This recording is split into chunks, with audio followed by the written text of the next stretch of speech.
Steve Sidwell. Wow. Sidwell's trying to trick the keeper. He's fallen and he's scored!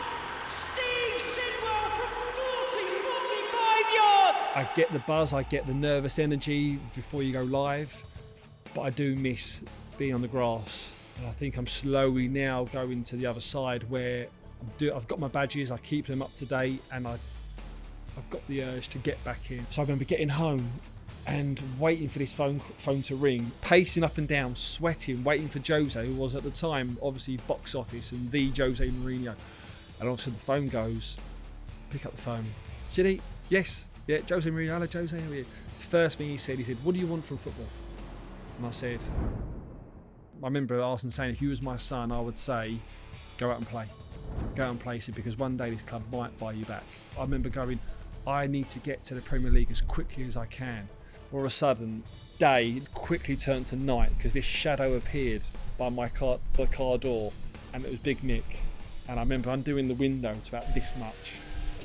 Is there a problem? The thing is, with Crouchy, is you can't take him anywhere. We have a script. We on the podcast, me and Crouchy and Chris Stark, who's absolutely brilliant as well, by the way.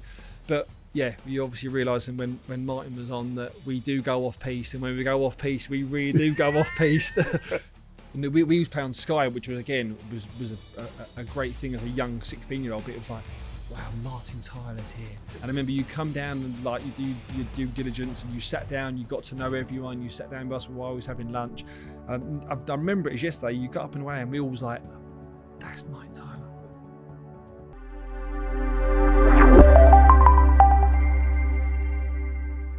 Hello, the Joy Football Podcast with Martin Tyler, the greatest commentator in the world, and me, Neil Barnett, comes to you today in partnership with Cver Sports, which gives us the chance to talk about fitness and health with our guest, Steve Sidwell. Wow. Great Premier League footballer, 200 Premier League games, but a career that went through Arsenal youth team, followed by loan to Brighton, and then all the other sides, promotion with Reading up to the Premier League, Chelsea, Aston Villa, Fulham, Stoke, all in the Premier League. And then he went to Brighton and helped get them up to the Premier League. And Martin, you must have commentated on him so many times. Oh, Steve and I go back to the Youth Cup, don't we? Yeah. But before we come on to that, let's go right back to the joy of football. Yeah. It says you were a Crystal Palace fan when you were this high, yeah, and then of course you went to Arsenal when you were that high. Yes. So how did that pan out in your very early life? Yeah, so I started playing football from a really young age, 5 or 6 years old. I grew up in Mitcham. We moved out to Croydon, hence the Crystal Palace Association. And then I was at Arsenal, scouted for Arsenal when I was 9 years old, and I was there all the way through, as you know, for the youth team and as a pro. And I remember Ron Nodes and Steve Coppell literally coming round to my house and saying to my mum and dad at like 12, 13, why are you taking your son around the M25 up to North London? Like, he should be at Crystal Palace. Now, at the time, you know, Arsenal was the best academy in the country. And Crystal Palace was obviously on the verge up. So, I was a Palace fan. My first game that I went to was Crystal Palace with my dad, and loved it at Sellers Park. And yeah, we've got strong connections anyway, because at Chipstead Football Club, a non-league team that you'll know mine, there was the likes of Steve Coppell, Steve Kember, Jim Cannon, a lot of old Palace players that were affiliated with that football club as well. So we were surrounded by a lot of old Crystal Palace, but it was one club that I didn't play for on that list, long list.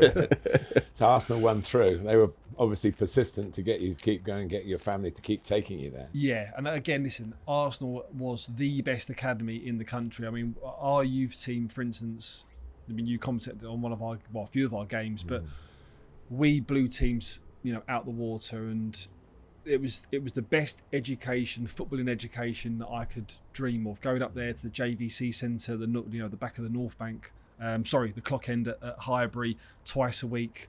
Obviously then it was schoolboys, so it wasn't an academy, so you didn't play every week. You still played for your Sunday team, and then they'd send the occasional scout to keep watching you. Tony Gibbs was my scout. I remember him, he was impeccable.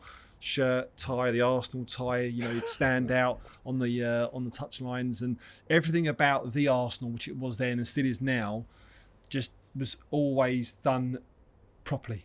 And in that era, there was a great, legendary coach in charge of Arsenal's youth team in Don Howe. Yeah. And again, well, even as a 9-year-old, we had the great Geordie Armstrong. He was brilliant, and he was great with us. And hang on. Geordie Armstrong was an Arsenal legendary winger in the 1970s. Yeah. He was, Yeah. And again, but as a 9-year-old, you don't know that. It's only when you get the train home and you hear my dad speaking and other parents speaking, you go, wow. But again, to have someone like that training us as a 9-year-old, and then as you go through the youth team, we had Neil Banfield, who was brilliant, and Don Howe, who was just a genius, ahead of his time. And I think we must have he was coaching us probably when he was in his late 60s. Yeah. And he's still got his his cap and his whistle when he's going, stop. No, this is how you do the run. And he's sort of curving this run to show the striker that he needs to run in behind. And as he's doing it into the channel, he's slowly falling down, falls over, does a roly-poly, comes up, his glasses are all this way and his cap's there. And he was great. And then you had Don Givens as well, and Liam Brady overlooking the whole academy. So it was all set up to be, as I said, a footballing education. Like you couldn't foul. It just depended on you then and your ability, what level you got to. Well, you got to the youth team, and you're right. I did commentate, and you always scored. And I think 3 legs of the 4 of the Youth Cup, 2 Youth Cup finals you played in, you scored in 3 of the 4. Yeah. Didn't you, if I remember rightly, yeah. And I remember the day that you come in, because you come in, I think it was the week building up to it. It might have been 2 days before the first one. And it was like, wow. Like, we used to play on Sky, which was a great thing as a young 16-year-old, but it was like, wow, Martin Tyler's here. And I remember you come down and like you do your due diligence, and you sat down, you got to know everyone, you sat down with us, we were always having lunch. And I remember it was yesterday, you got up and away, and we all was like, that's Martin Tyler. Like, he's going to. That's what he looks like. You know what I mean? But it is. It's like it was. Look like. It was absolutely brilliant, and but I think that's what set me apart in that early stages of my sort of when it got serious, is that I scored in big games. And I think that's when, like your Don Howes and Liam Brady, they was like, you can sort of hang your hat on him, you can rely on him. So I think that was my start of when my trajectory went big. How close did you get to the first team? So, I mean, I was training a bit like Arsène was great. He was brilliant. And I think Jermaine Pennant sort of set the tone, and Jay Bothroyd when they was in our age group, and they was getting there. And we had a real hungry youth team to go, well, if he's there, I want to get there. And so tomorrow I'm going to train harder than him that I get there as well. And I was close. I was training with him every day. And Arsène was really good. And he'd always be saying to me, look, you're close, but, you need to do more. And listen, I had Patrick Vieira, Manu Petit in my first year. And then I think the second or third year, I had Edu and Gilberto Silva. So he had 4 World Cup winners straight away. And I knew it was going to be hard, but day in, day out, training with these players, and when you go in, you have to make an impact, you have to make an influence, otherwise they'll just get the next one that go in. And if I'm honest, I was probably off of it at the time. I wasn't good enough to play for the Arsenal first team. I was on the bench a few times, never made an appearance, and I remember once, I think it was a Carling Cup game, and I didn't get on. I think they might have brought in Moritz Volz instead, and I remember coming out of that game going, I need to leave. I need to get out, and I need to play first team football.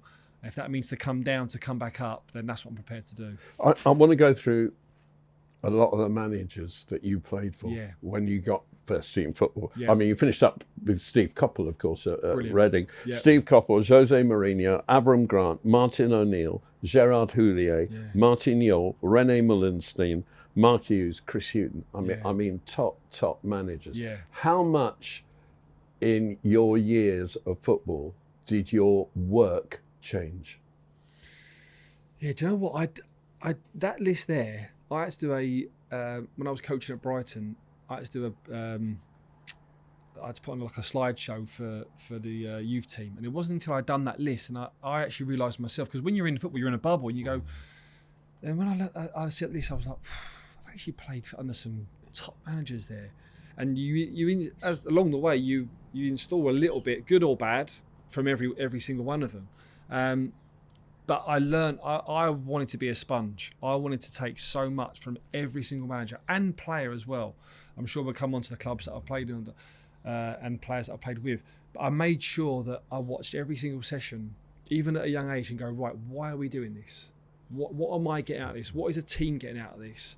And then if I didn't understand, I would always ask the question as well. And I think that gained my football knowledge from a real young age and all the way through as well. Did you go in every day saying, what are we doing today and why are we doing it? Because I've coached and players come to that, and sometimes as a coach you have to dig deep to find an answer. Yeah, I wasn't the one. I'd always throw a question in if it needed to be done, and say, right, if we're building up for this game on the weekend and we're trying to stop this player or we're doing this, why are we doing this? But I would never just do it out of just to sort of make a question out of nothing. I'd always respect all the coaches and all the managers that I played for, and more often than not, starting with Steve Coppell. Steve Coppell was not a coach. Like, he was brilliant. He was just your top class football manager that knew how to manage players and a team, and he'd have a coach that would coach. And when he'd step in, but he'd know when to step in and step out. And again, it's getting to know managers and knowing their boundaries, because that wasn't his forte. He left that to someone else. But when you got him on a match day at 12 o'clock with the build up to the game, you knew that's when he'd become alive. And he was brilliant for me, Steve. But I owe him a lot for my footballing career. When he went to Brentford and Major League debut? He was the one who took the he was the one who, I remember him, John Griffin and Wally Downs come to John Griffin's a famous scout and a black cab driver as well. Brilliant. John Griff, they come to London Colney. I remember we played Aston Villa behind closed doors, and I remember the three of them walking away, because I knew Steve as well outside of football. How did that happen? Well, because I knew his son Mark, and I knew Steve again just through being a local lad. And when I was at Chipstead, I remember when I was a boy, I remember going to the bar, getting a Coke and a Mars bar, and I knew who Steve Coppell was. He was obviously the manager of Crystal Palace, and he would come up and just go, "You enjoying it at Arsenal?" Like, just little slight ones, like just I wouldn't say tapping up, but just And I'd be like, yeah. So when I remember he made the phone call to say, "You're going to come to Brentford on loan." But Liam Brady pulled me in the office first and said, "Right, you're going to go to Brentford tomorrow on loan. Here's Steve Coppell's number. Give him a call." And I was like, brilliant. I remember getting in the car, calling Steve, and Steve said, "Right, come in tomorrow. Listen, we can't afford," because I was a pro then at Arsenal. I don't know what my appearance was. Something silly at Arsenal, might have been £5,000. And he said, "Listen, we can't afford your appearance money. How about, is 200 quid all right?" And I was like, "Steve, listen, I don't care what it is. I just want to come and play." And he was like, "Brilliant. That's it." And he was the one that really took the chance, but give me my chance. But Steve Coppell's style was hard running, in your face, get it up to the big men up front, and it was very different from the Wenger style, and the Arsenal style. So how much did your daily work change? So I'd say I probably more suited the latter style than obviously the real slick passing, because I was a good player, but at that time with Arsenal, when it was literally all crisp, slick passing. Listen, we had a good team, and I could pass the ball. I'm probably doing myself a bit of justice here, but I could really mix it as well. And I think that was my natural game, to go in, win the ball back. I had that knack of just sensing danger, win the ball back, get it, give it to the good players, let them go and win us the game. And if I can chip in with the goal, or I can save, sliding tackles and save us goals, then that's my job done. And I was happy to do that. So going on loan as a 16, 17-year-old to Brentford in League Two opened your eyes, because it's men's football. But I loved it. And I think I gained the respect really quickly from them senior pros at Brentford especially, because they didn't see this flash young kid coming out of Arsenal that was going to fancy down his way around the pitch. I got stuck in. I was a team player, and I think I'd done everything for the team before myself. So that probably put me. We always ask our guests about their league debut. Do you remember? Yeah, I do. Yours, because obviously you were looking for it, and that's why we went down those divisions to have it. Yeah. So it was Bury at home on a Tuesday night. I think it was 5-0 or 5-1. Didn't have a particularly great game. Probably the nerves got to me more than anything. But then I followed it up on the weekend. Ironically enough, it was against Reading away, and played really, really well. And I think that was probably the seed that was planted at Reading, because I went there about 18 months after. So But that season that I had at Brentford was to gain first team experience. Then I come back and then I went to Belgium, to Beveren, where they had the affiliation.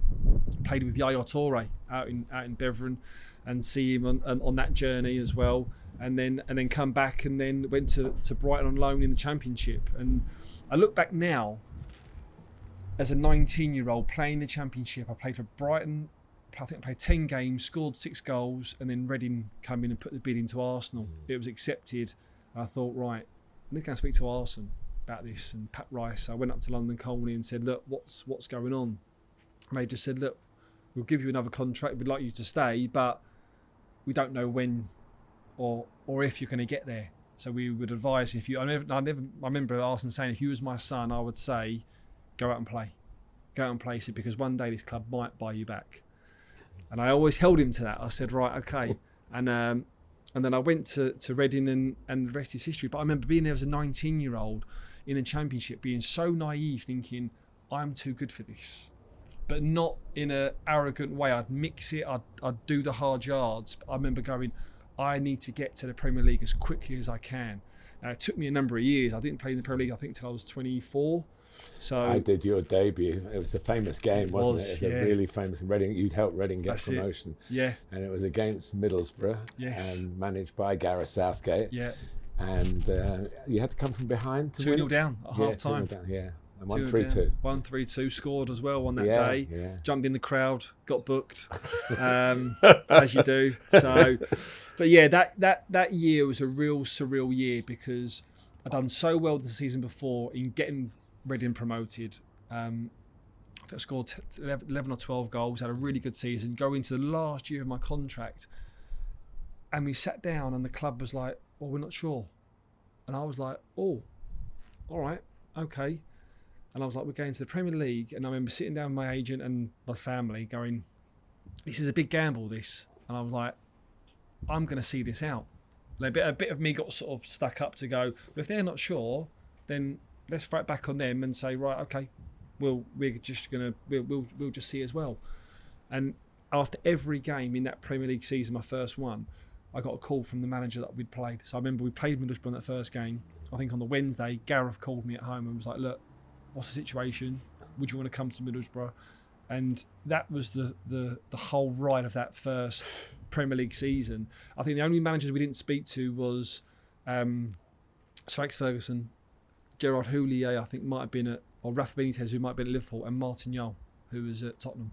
So those only 3 clubs that I didn't speak to after every single game during that season. You played almost every game. Well, I did, yeah. And then eventually when the club come to me and was like, oh, we want to sit down and negotiate a new deal, I was like, well, we'll see now. But I would say as well, Steve Coppell was manager, and where I had a good connection with him outside of football, he did pull me and just say, look, please just keep me informed of what you're doing. I think I know what you're going to do, but just even if you need advice for clubs or where you're going to go or thinking of going, just so I know what I need to plan for come the end of this season and next season. We might have talked after that game, the game at the Medeski Stadium, but I remember more Steve's interview, because this was like, wow, you're in the Premier League, Reading in the Premier League, and you won this game. Yeah.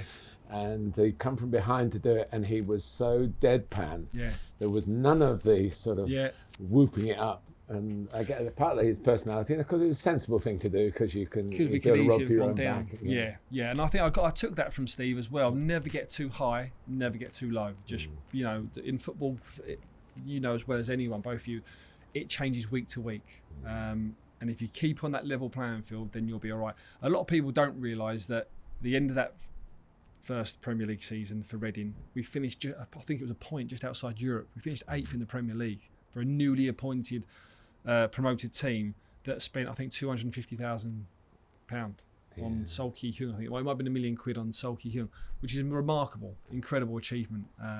And I love my time. It made a lot of players. Nicky Shorey played for England, didn't he?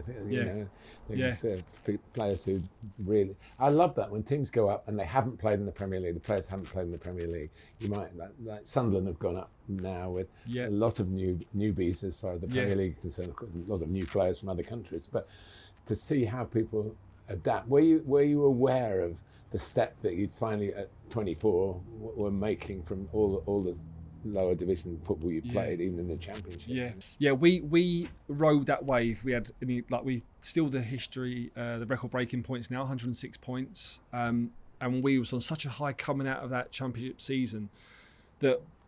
Again, we had a young squad that socialised together on and off the pitch, which I always advocate is a brilliant thing because that gets you points throughout the season. And never once did we doubt ourselves.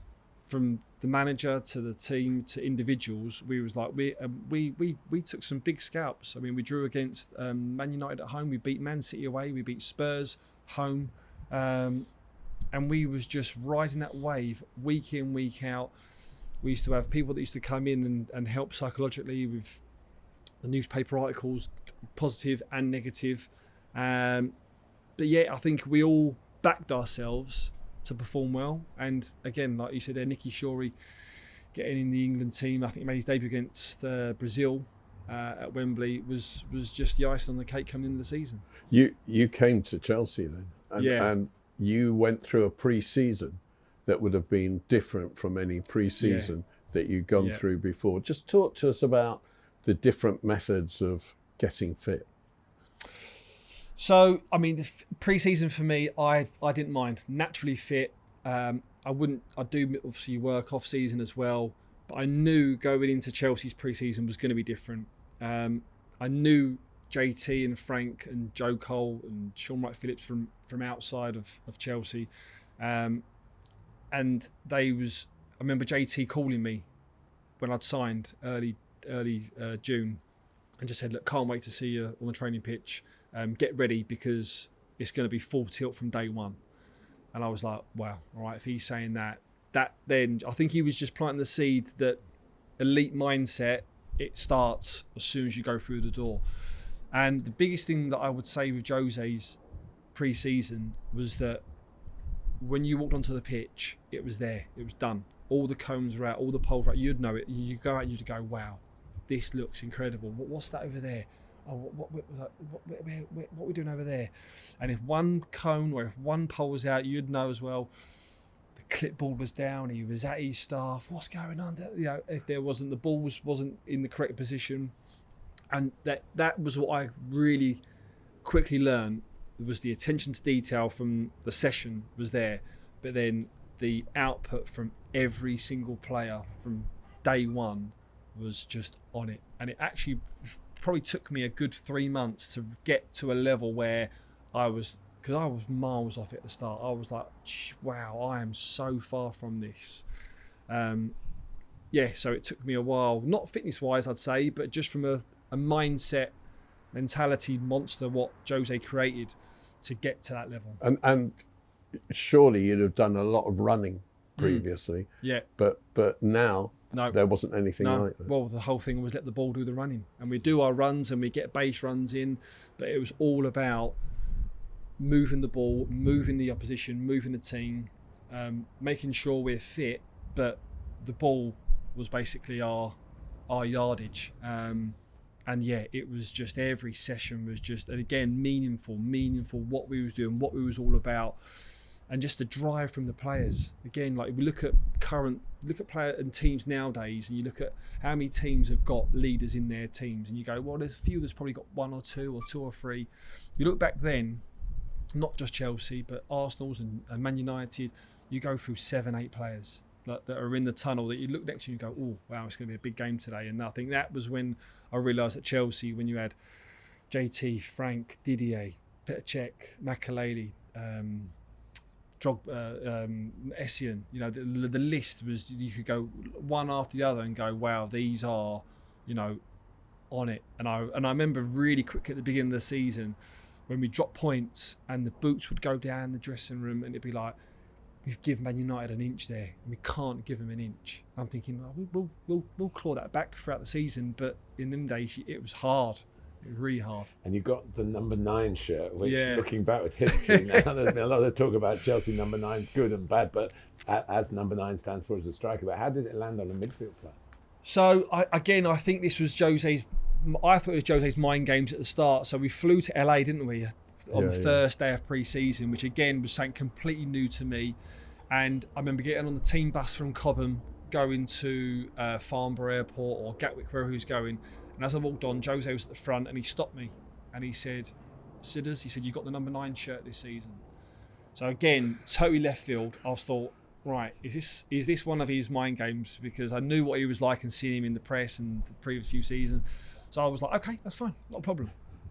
Sort of backing it. And then I remember sitting down with the kit man and I said to him, José just said I got the number 9 shirt.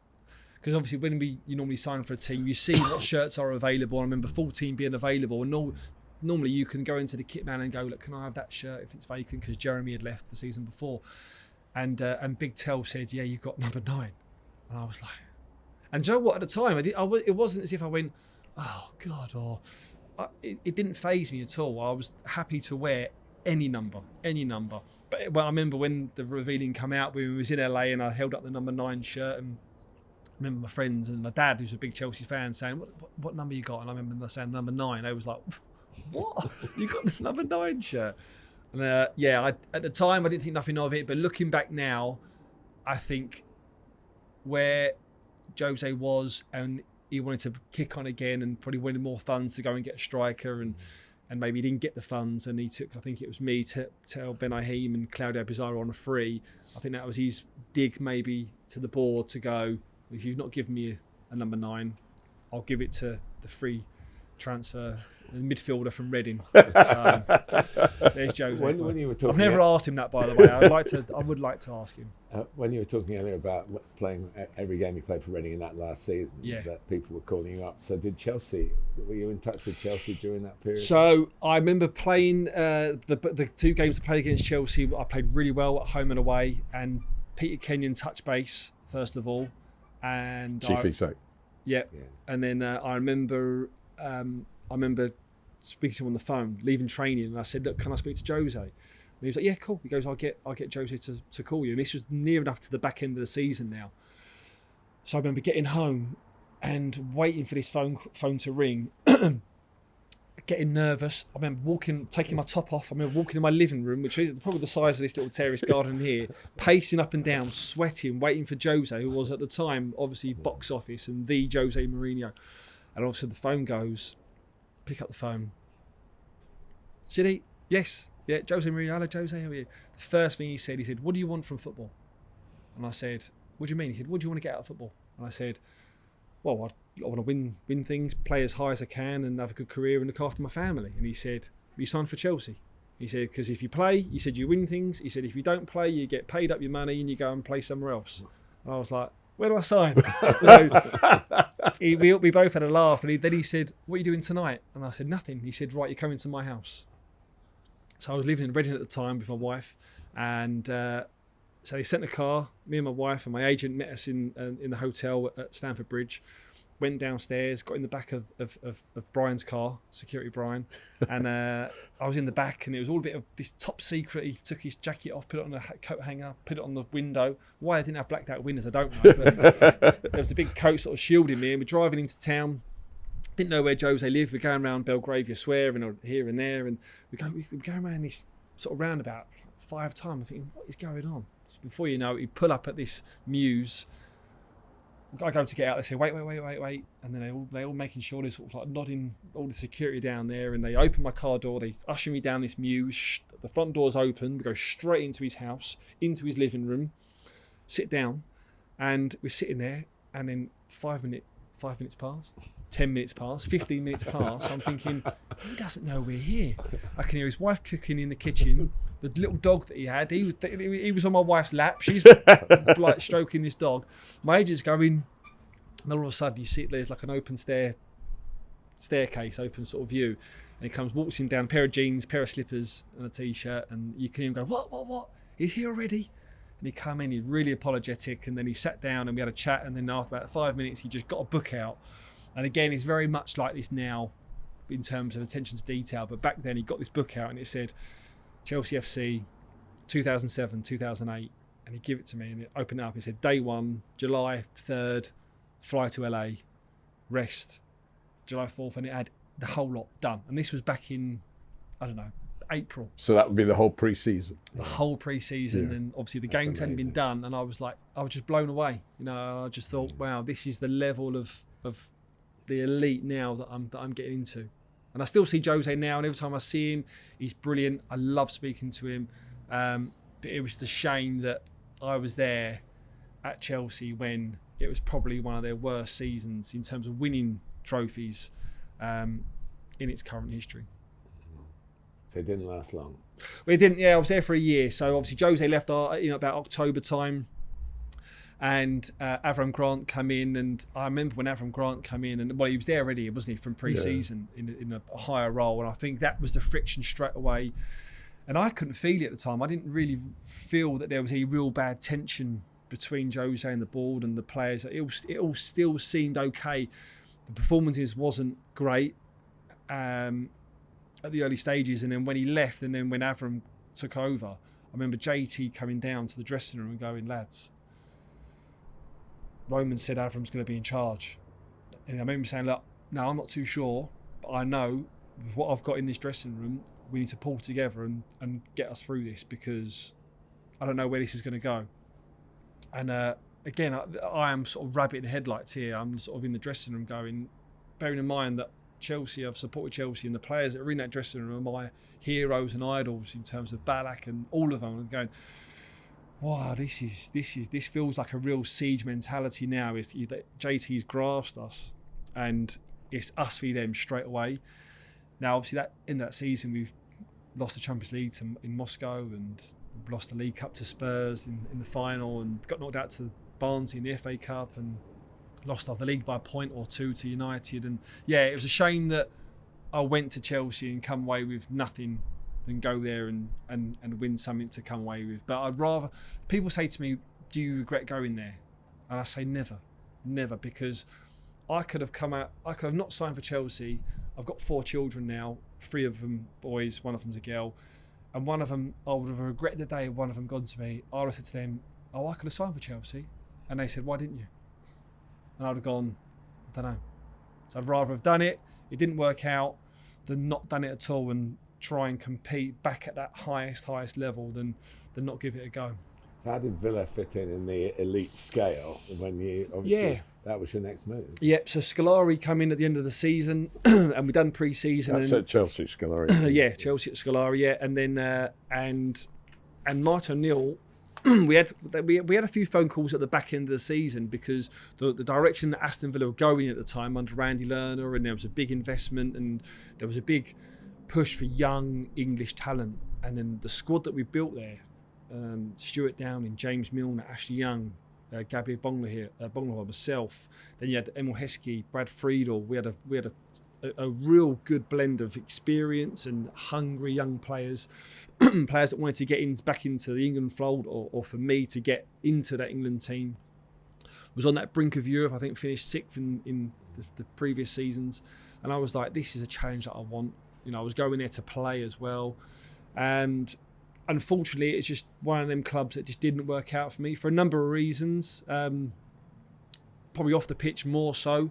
My middle son at the time, who was just born, he caught meningitis, so he was in a hospital in London, and I was to and from Birmingham, and it was hard for me. I didn't know how to sort of navigate that, and probably didn't have. I had the support network around me in terms of family, but the person that I was always the one. No, I'm fine. I can deal with this, and I didn't deal with it, and that affected my football. And then I think mine and Martin O'Neill's relationship really broke down as well.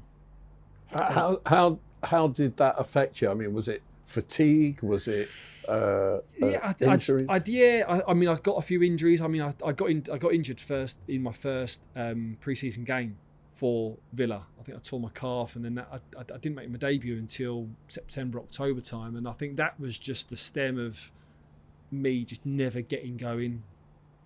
Again, being professional, as professional I was, there was a few things that I'd done that wasn't probably professional, and I remember just going off the rails a little bit, going, this is not me.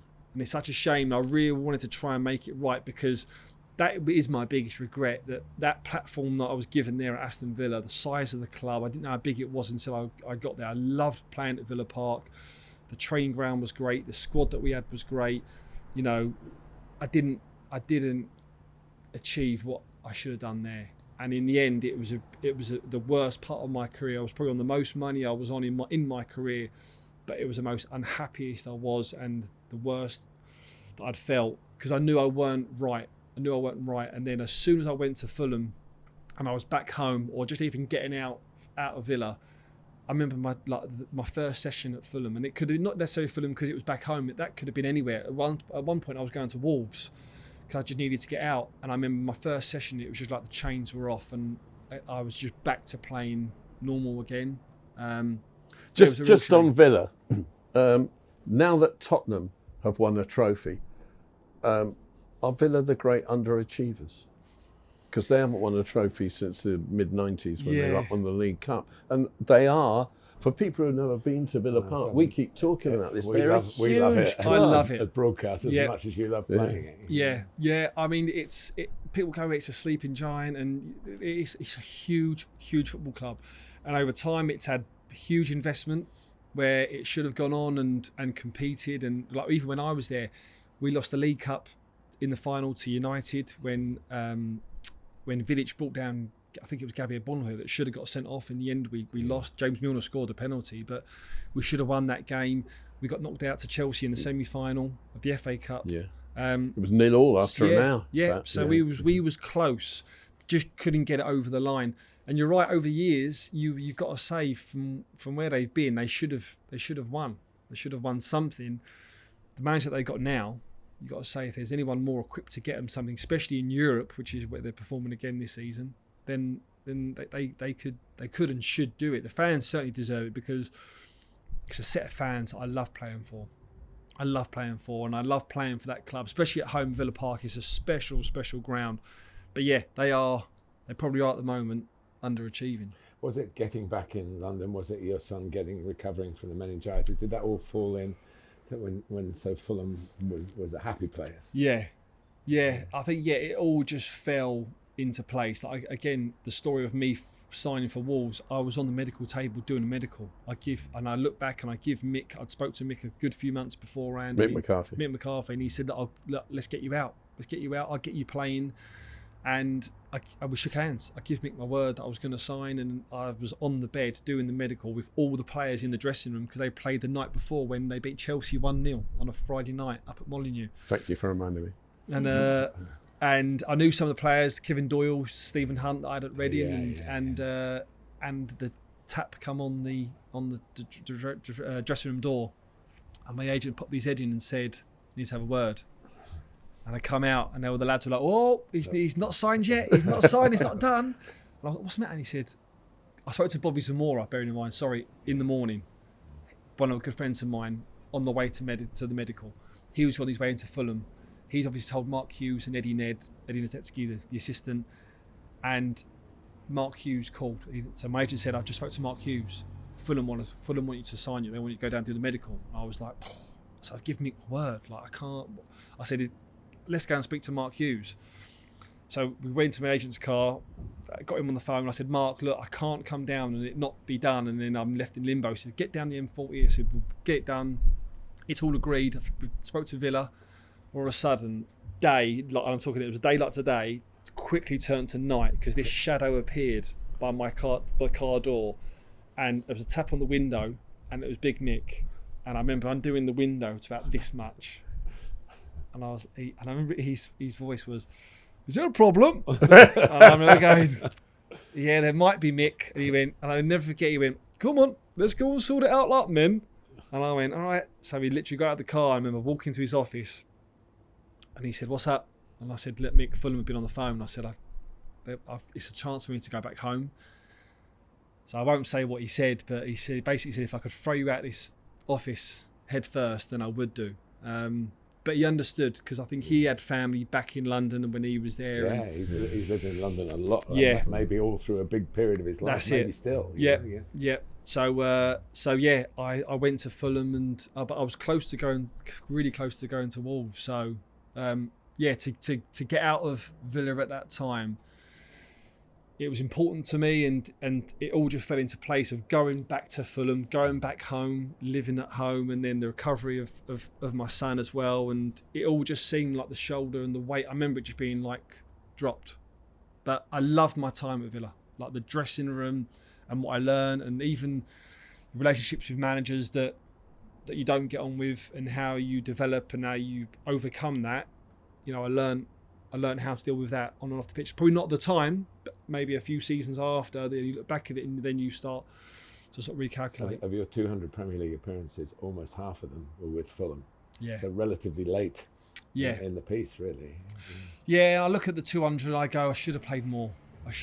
Again, like I didn't play in the Premier League till I was 23, 24, and I played every game with Reading. And yeah, the Villa one was a big one because I was there for 3 years. It was very much stop-start and injuries and not not consistently playing. But Fulham, I felt as though when I got there, I was at home. And I knew when you walk into Fulham that a lot of players say this, that you just feel like you play freely. And I felt I'd done that at Fulham. You, the way you talk, you had a lot of summers in which you weren't quite sure where you were going to be. During those summers, what did you do to stay fit? Do you know what? There actually isn't. I mean, I see my contract out twice. So I went on a free twice. One was going to Chelsea, which I knew I was going to Chelsea. So that summer was fine. And the other time was when I left Fulham and I went to Stoke. And again, I knew what I was doing. So we talk about free agents and going on a free. There's a difference, isn't there, of having a summer off, not knowing where you're going to go, waiting for the phone to ring, having to train on your own, to then knowing where you're going to go and going into somewhere ready. So yeah, summers off, I used to have a good break, and then the last 2 or 3 weeks get ready to go and hit pre-season hard. Sparing your blushes, you look like you could play in the Premier League now. So you've obviously looked after your body, partly because that's what you're told to do when you're a professional footballer at that level. But yeah, obviously more sort of intrinsic in Steve Sidwell about getting the best out of you every day of your life. Yeah, I mean, I think again I was naturally fit from just being young, and pre-season never scared me. I knew what it was all about. But I think that was my main thing out of football, that I just got 100. I used to love going to training, and I got out of training every day. A lot of managers, a lot of coaches would pull me to the side and go, I need you to drive training today. Whether he was in a bad spell or whether he was in a good spell, and set the standard. I think a lot of coaches would lean on me to go, it's going to be a tough one today. Make sure the lads, when we're at it, and we sort of keep a standard. So I took that as a compliment, which made me train harder, because I always used to go, well, the harder I train and the ceiling I push, the fitter I'll be. And that was always me, that I had to train how I played. If I didn't train well Monday to Friday, or if I had a bad few, like the Thursday and Friday, if I just come off it a little bit, not meaning to, but just wasn't quite right, I'd always go, I need to do some runs. And I'll do some box-to-boxes just to sort of refresh the mind and be right for match day. And what did you do in gymnasiums? To be fair, again, in the gym, it wasn't a big thing. When I was at Chelsea, the gym wasn't a big thing, and not many players went to the gym. It wasn't like it was a collective. Bridgie was always in the gym. Obviously, that was him, Wayne. But like now, you see all the dynamics and the power, and that it wasn't really about towards the latter stages. Yes, when I was at Brighton, but again, gym, it wasn't about being strong. It was just probably about the fitness work that you do outside. So I tick over in the gym, but mainly it was just pushing myself, and more so pushing others around me on the training pitch. Challenge you on this in one respect. Stoke. Yeah. How did you manage to keep training when we're in a part of Surrey where your good mate and our friend Peter Crouch lives just up the road, and a well-known story that he was travelling up and back, and you were obviously a bit of a sidekick in that sense as well. So how did that fit into your discipline, if you like, for fitness? We travelled up probably two days a week from London, Tuesday and a Thursday more so, and we trained at 11 o'clock. So we'd get the 8 o'clock train from Euston, get in for 9:20 at Stoke-on-Trent. The training ground was right next to the station. We was in the training ground for 9:45, a good hour and 15 before training, in the gym, prep, because that's when it started coming. That's when I realised, right, okay, these are the dynamics now of football, whether it was just mobility or your own sort of strength program. And it was fine. I felt fit. Mark Hughes knew he was travelling up a couple of days and said, look, if I see that it's taking an edge on training, then we're going to have to take this away and you're going to have to stay up a few days. Never did. You know, we slept on the train, we ate well, it was fine. And yeah, I felt was probably as fit as I was at Stoke when I was 32, 33 as I did when I was 24. So I shared the experience that you had for 2 years on one occasion, because you were there. I came up with Crouchy on the train from here to the podcast that we were on, and you're the co-host now and everything, and went back with him on the train as well. So I know in a little way what it's like to travel with. I got the odd word in, but no, it's, do you know what the thing is with Crouchy is you can't take him anywhere.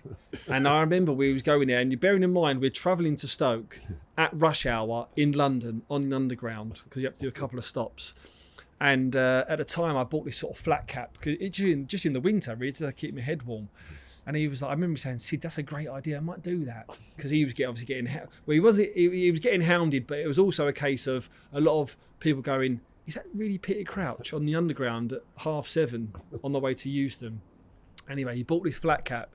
It was the worst thing he could have done. He may as well have had an arrow going, my name is Peter Crouch.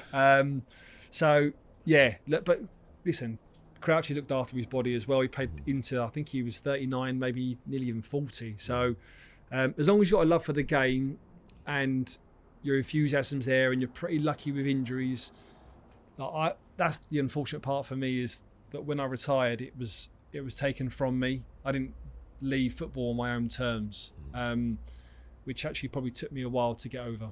I saw you doing your badges at Chipstead. So where's that? And of course, you're now a well-known broadcaster as well, not just the Crouchy podcast, but on mainstream TV as well. So how are you now? What is Steve Sidwell today? So I love the broadcasting element, and I think when I retired, when I took up coaching, because I'd done 3 years coaching at Brighton as well as all the TV stuff, and I remember Eddie Niedzecki, who was a part of the Fulham coaching staff with Mark Hughes, and he had me at Arsenal when I was young as well. Never forget when he said to me at Stoke, he said, just make sure you're busy. When you leave the game, make sure you've got a structure, make sure you're busy, because that's when it can all sort of spiral. And it actually scared me. So when I retired, I was probably doing too much. I was doing full time at Brighton and the media stuff as well. When it was a case of going, right, what do I like doing? And the media side of it and the broadcasting side fitted more with the family because of my young kids and having time at home and picking and choosing sort of the days where you want to work. Whereas the football side, when you're in, and speaking to Frank Lampard and Steven Gerrard and Scott Parker's, they kind of put you off a little bit, because they say once that phone's on, it's on 24/7. But I don't think I was ready to go into the coaching side then, because I think where I had the 2 spinal surgeries and had to finish abruptly and come away from the game, it probably affected me more mentally than I'd known. And I wanted to have a rest and a break from football, but still be a part of football, and not be in it, or sort of have a stranglehold on me. And the broadcasting side of it I loved. It's the closest thing you can do other than coaching, and especially when you're in the studio, or when you're pitch side, or when you're in the studio at a ground. It's brilliant. So I get the buzz, I get the nervous energy before you go live, but I do miss being on the grass. And I think I'm slowly now going to the other side, where I've got my badges, I keep them up to date, and I've got the urge to get back in. And a lot of people say to me, football needs you. Like you should be involved in coaching or managing or being some capacity. And I feel as though I do want to give it a go, and at what level that will be, or where it will be, whether it be an academy at the start, and then if someone gets a job where you go with them, I don't know. But there is an urge to get back on the grass and get the boots out. That's interesting. A South London ex-player said to me, Colin Pates, said to me that he believes every professional footballer has a long career, when they retire, gets some level of depression. Yeah. Because it's just such a change in your life, and it's been such a buzz. Would you say that happened? Oh, 1,000,000%. 1,000,000%. And every player will get that. And I certainly had that, because football to me, and still was everything. So in my career, I was one of the players that had to just be on it 100%. When I went to Chelsea, I remember being on the team bus. I remember hearing Frank Lampard talking about the property development that he was doing, the business calls other people were doing. That's when I first started going away from football. Not going away from it, but having a different interest. And going, I should maybe try some different hobbies, and tried it, and bought some property, done this, and then if I had 2 or 3 bad games, or I'd be like, that's got to go. I'd go into sort of stocks and shares and buy some stuff, and then I probably sold stocks and shares years and years ago that I should have kept. That probably put me in a millionaire now. I thought, no, I've got to be on it. Like, that was what I had to do. People don't understand. I think the whole life, when you've played football at any sort of level, when it stops, there's nothing that really can replace it. You can't replace it. I heard Alan Shearer say, since I scored my last goal, there's been nothing in my life that's replaced that feeling. I don't know how his wife feels about that. No, but that's the point I'm making, really. He said that in an open forum, and I think we all feel it in our way. And Neil's in his 70s, and doesn't really look it, I suppose, but 80s more. And I've just had a birthday with a landmark on it, and I still feel the same. I still dream about playing football. I don't dream about commentating. I don't dream about coaching. Playing, it's that the togetherness, the dressing room feeling. It's the whole thing. It's really hard to explain to non-football people how that drags you in and keeps you in. Well, it is a bubble. I always say that footballers get, they can get a bit of a reputation when they come out of being a bit obnoxious, or just because they've earned hundreds of millions or tens of millions or even millions, that they should be happy. Like you said, that you cannot replicate, whether it's scoring a goal, whether it's playing at Old Trafford or the big stadiums, or for me it was the little things. For me it was the aches and pains. It was the playing away on a Tuesday night, getting shuffling upstairs to bed at 1 o'clock in the morning, wake up the next morning and you're getting out of bed, and then you have to go again, and the smell of the grass, the training ground, the camaraderie that you have with players that you probably see more than your own family. You can't replicate that. And when you finish, that's it. It's done. Now, at the time when I finished, it was more of a release for me, because I had the 2 spinal surgeries, and it just got too much for me that I couldn't play again. It was more of a, like, I've tried 8 months of rehab and it's done. But after 2 or 3 months, it slowly creeps in. It's like, right, what are we going to do? What are you going to do? Because that's gone now. That chapter's gone, and you quickly learn that football owes you nothing in life. And even if you go into a coaching team, it's not the same as being in the dressing room when you've won a game. Because as a coach, when you win a game, or 5 minutes later you think, we've got another game coming up. As a player, you can go and enjoy it until you have to come back training the next day. I think about it. It's such a special time, and a privilege, and you've given so much pleasure in the different clubs. 200 should have been 400 maybe. But it's still 200 still, and it's something to be very proud of. Yeah, no, it is. I look back, and I think it's only ever when you come out of your career, again, because you've got the blinkers on, especially for me, that you realise, do you know what? It was actually a good ride, and I loved it. And I think you finished with a promotion at Brighton back into the Premier League. Yeah, and that was a good high to go out of as well, because again, knowing that club, knowing Tony Bloom and the people behind it, and creating a bit of history for them was great, and seeing where they are now again is remarkable. But I think when I go back to clubs, and I went back to Fulham on the weekend and was given an award, is when that happens, you get an affiliation to go, do you know what? Me personally, every club that I was at, whether it was Aston Villa where I didn't play a lot, I think fans will appreciate that when I was on the pitch, I give everything for the team. I was never just one for myself. It was always for the team first and for the fans. Show us the award, because you got it. So, I went to Fulham on the weekend and was presented with this Forever Fulham. So I think it was for if you got over 100 games, you was part of the Forever Fulham club. And there's a little plaque in there with your appearance. I think it says 114 appearances, 17 goals for Fulham. So again, they make a day out of it. I took my kids and my daughter. who she missed sort of the back end of my career because obviously coming too late, and for her to go on the grass at Craven Cottage was nice, and she walked around with this and they won.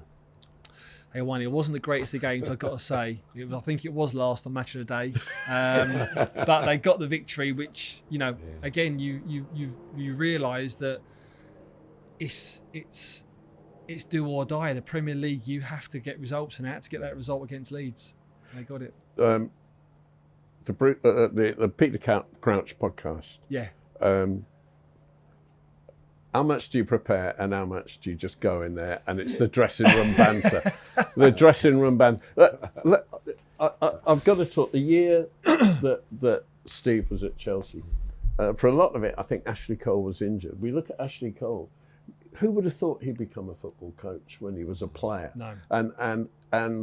And here he is now. He's the assistant to England under-21s when they've twice won the Euros. Yeah. But if I look back at Ashley Cole, in some ways, it was obvious he was going to become a coach because he spent all his time when he wasn't training in the physio's room. He'd be the first in and the last out, sitting there for the banter. Yeah. That was his life. And everyone thought that he was this big-headed guy doing this and doing that. But actually, he just wanted to be in the environment. Absolutely true. With the banter. And you know that. He was in the... He was the... Well, I grew up with Ashley. He was 2 years above me, and he was the first one that when he got in the first team, we was all like, wow, like Coley's in there. Let's like we could be the next one. But, I mean, I was blown away because obviously he went and done his career, and obviously we played again with each other at Chelsea, but then when he went to LA and back and Derby and stuff, I bumped into him at a restaurant just down the road, and as I'm walking through, he was sitting down and he pulled me and he was like, "Hello, Sid, you right?" Yeah, we got chatting, and within about 45 seconds he had the salt and pepper pot out about doing this team shape of this session that he'd just done, and I was like, "Ash, I can't, is this really you?" He goes, "Oh yeah, I love it." And that was him, though. And again, like the passion for it, and that's what you want. You want these people in football. Energy, isn't it? Yeah. But going back to your original question, yeah, we do prep. We have a script. We on the podcast, me and Crouchy and Chris Stark, who's absolutely brilliant as well, by the way. But yeah, we obviously realising when Martin was on that we do go off piste, and when we go off piste, we really do go off piste. I think that's why it works, because we try and get the most out of people. You put the clip out where I go, "Well, you're the virgin, Crouchy." Yeah.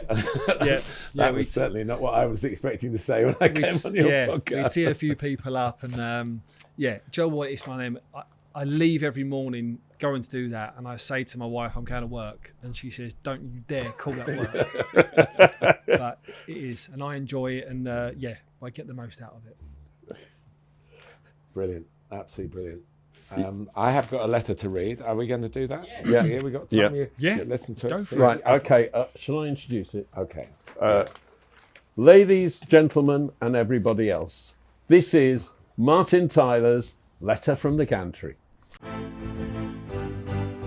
Letter from the Gantry. Reaching the gantry at Brentford's G-Tech Community Stadium is as easy as it gets in the Premier League. There's a lift from the level known as B1, where the television trucks are all parked, up to floor 4 at the top of the main stand. Then comes a short walk along a smartly decorated corridor into the spacious platform itself. There are several excellent broadcast points to satisfy we commentators who crave a good view, and space for ourselves and our co-commentators in which to operate. At the Chelsea game, my partner was the sharp-eyed, analytically minded Courtney Sweetman-Kirk. The hard part, if you're not in the know, is finding the stadium itself, squeezed in as it is between a motorway flyover, a couple of train lines and blocks of flats. The big Chiswick roundabout on the A4 can be a distraction too. Get it wrong and you could be heading up the North Circular or going south of the Thames over Kew Bridge.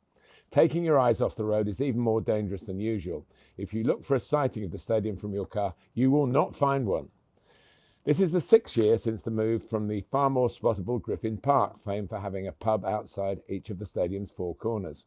It is Brentford's 5th consecutive season in the top flight, equalling their only previous spell either side of the Second World War.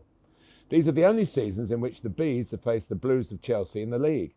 After the recent 2-2, the record now reads 5 draws. This, incidentally, was a 4th in a row at Brentford's new build home, and 7 wins apiece. Brentford's last home victory over Chelsea remains in October 1938. 1-0, the scorer Bobby Reid, dubbed back then as the Flying Scotsman. They are now managed by an inspirational Irishman in Keith Andrews, only the third man born in the Republic to take full charge of a Premier League club, after Joe Kinnear and Roy Keane. Andrews was a surprise choice, but was promoted from within, like his illustrious predecessor, Thomas Frank, who has made such an impressive start in his new post at Spurs.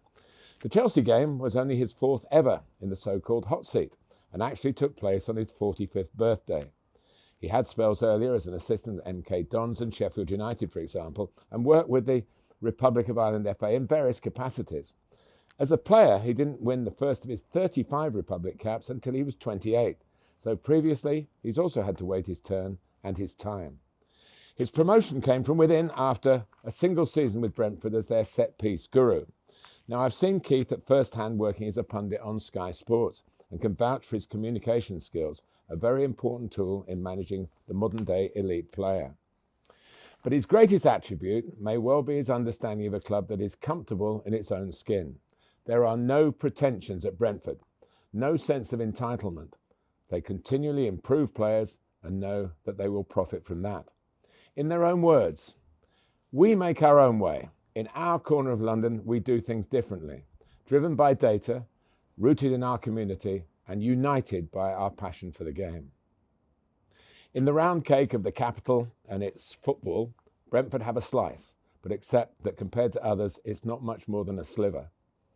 On the night, Chelsea had to deal with the side with the highest percentage of forward passes up to that point in the Premier League this season. But not the home side's most creative player. Mikkel Damsgaard had fallen ill overnight and missed out on what would have been his 100th appearance for the club. So in simple terms, against quantity of possession and quality and depth of the opposition squad, Brentford's weapons were sharp counter-attacks and set pieces. The first put Keith Andrews' side 1-0 up, a magnificent ball from the Premier League returnee and still England midfielder Jordan Henderson. It set the speedy Kevin Schade on his way to score.